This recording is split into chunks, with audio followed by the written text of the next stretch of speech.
ইদানিং প্রচণ্ড গরম পড়েছে। এই গরমে হিট স্ট্রোক, ডিহাইড্রেশন, মাথা ঘোরা, এমনকি অজ্ঞান হয়ে যাওয়ারও ঝুঁকি থাকে। তাই সুস্থ থাকার জন্য এই নির্দেশনাগুলো মেনে চলুন। 1. হালকা ও ঢিলেঢালা সুতি কাপড় পরুন। 2. প্রচুর পানি পান করুন, দিনে অন্তত 8-10 গ্লাস। 3.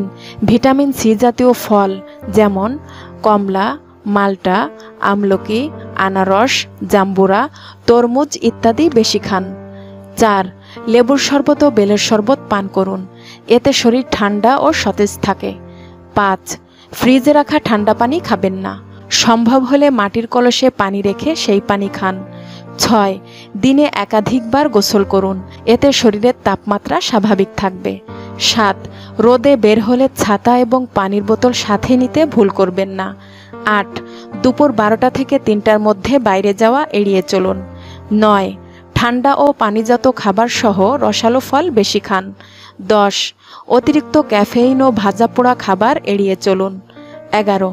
বাড়িতে থাকলে ঠান্ডা জায়গায় বিশ্রাম নিন এবং কুলার বা ফ্যান ব্যবহার করুন। 12. শরীর দুর্বল লাগলে অবহেলা করবেন না, দ্রুত ডাক্তারের পরামর্শ নিন।